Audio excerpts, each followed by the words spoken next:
Okay, so I watched Dune Prophecy. The first episode is the one episode that's out.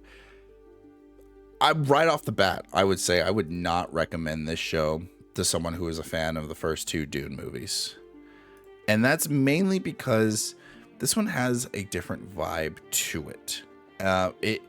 It wants to be more relatable and less immersive than the first two Dune movies.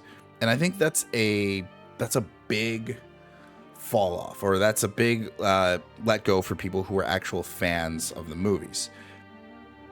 This show has a lot of vibes like the Witcher TV show.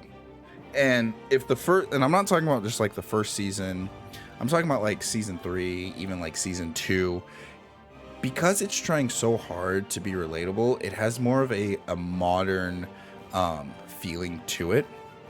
It has a good excuse for that modern feeling because technology is, I guess you could say, more related to like AI, because they just got done. This is like 100 years after they got rid of their computers, essentially, in or AI, artificial intelligence, in this universe.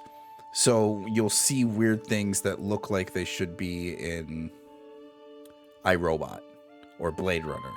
Like these are just oval ships that look super modern. It's kind of like watching the original trilogy in Star Wars and then going back and watching the prequels and being like, hey, wait, they got more fancier stuff in the prequels, but it has a good explanation for it.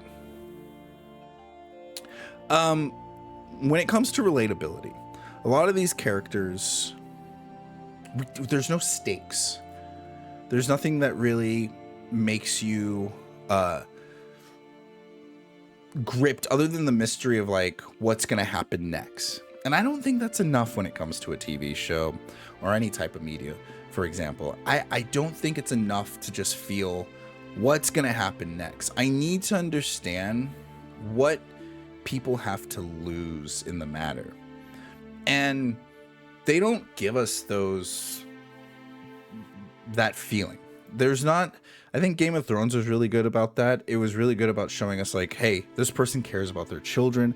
This person cares about their legacy. This person cares. And so whenever they feel like those things are being threatened, you begin to understand that character and you begin to see what sacrifices they're willing to make in order to protect those things that they love.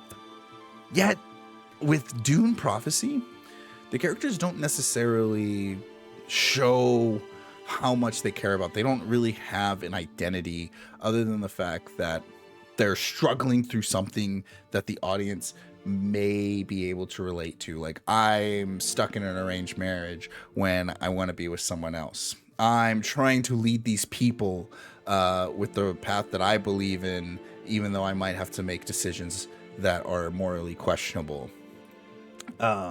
You know, I'm the lead of the empire, but I still have to follow the whims of the politics.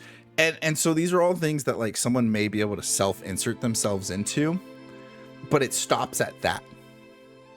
And that, to me, it just shows that this TV series, I don't think it's going to be something that really pops off for an audience. I think it's too closely relatable to a general audience that it loses the immersion of being a Dune universe series. And because of that, I don't know, this first episode is not something that I would recommend for people. And that's kind of the 101 on Dune Prophecy. If you guys have watched it, tell me what you think. If you wanted to keep going, if you liked it, tell me why you liked it. Until next time, guys, play nice.